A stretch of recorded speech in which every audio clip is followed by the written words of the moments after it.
For first of its kind Hiawatha Playfield, the trees are the keys. To my childish eyes in the 1950s, the swing set at West Seattle's Hiawatha Playfield was the tallest in the world. As an adult, I enticed my daughter and nephews and their kids to the park with the same claim. For no matter your age, when you pump hard and swing high on those swings, you feel like you just might touch the nearby treetops. This scenario fits the groundbreaking role that Hiawatha holds among Seattle parks. Though West Seattle had been annexed only 4 years prior, this squarish tract became, in 1911, the city's first public place for indoor-outdoor recreation. The 11 acres comprised a field house for meetings and games, a ball field and tennis courts for athletics, and paths and groves for respite and reflection.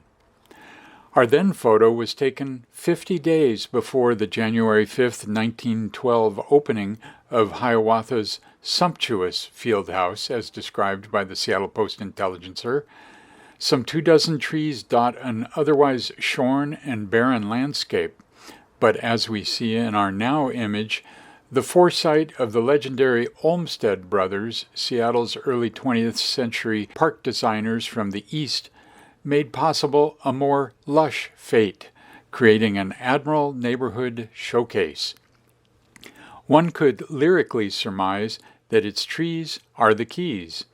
Arthur Lee Jacobson, known as Mr. Tree for the 1989 and 2006 editions of his encyclopedic book Trees of Seattle, embraces Hiawatha because trees were integral to its conception, not an incidental afterthought.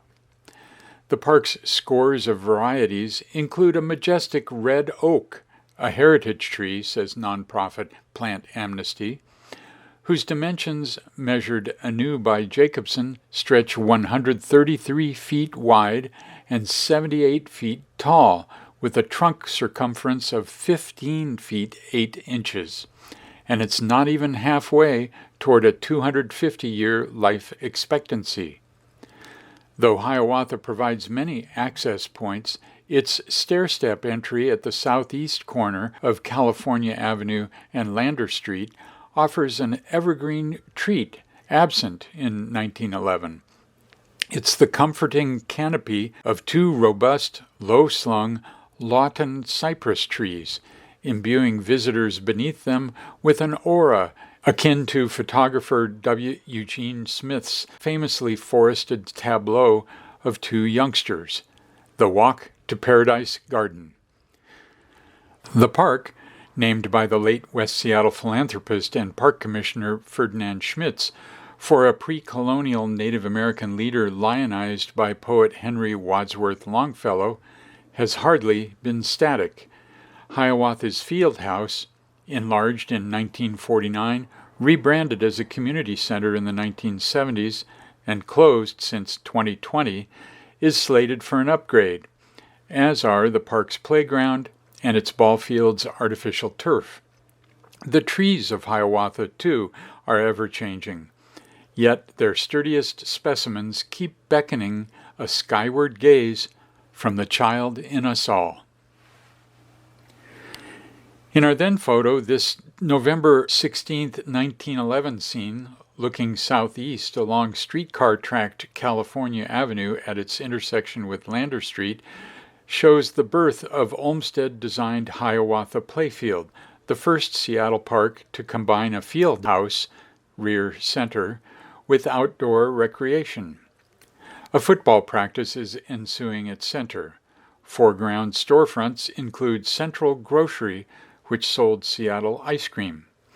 The photo was taken from an upper floor of castle-like West Seattle Central School, which shed its elder grades in 1917 when West Seattle High School was built in the clearing at upper right.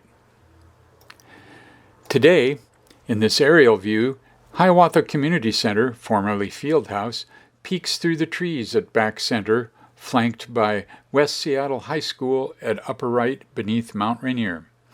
A Safeway stands on the former corner grocery site at lower left, and 2 low-slung Lawton cypress trees straddle the park's corner entry at lower left center.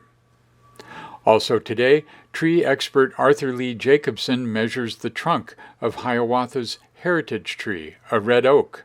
For more info on Jacobson and his nature books, visit arthurleej.com. Also today, a pair of low-slung Lawton cypress trees, whose technical name is Tamaricifolia, welcomes those who visit Hiawatha Playfield from its northwestern entrance. Also today, a Seattle Parks posting provides details on anticipated upgrade projects at Hiawatha Playfield.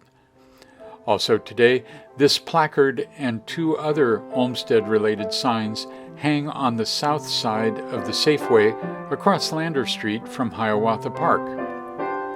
Also today, longtime West Seattle Art Gallery proprietor Diane Venti, with sons Antonio, Left, and Enzo, escaped the heat beneath an entry Lawton cypress tree at Hiawatha Playfield on July 21, 2018, during the West Seattle Grand Parade.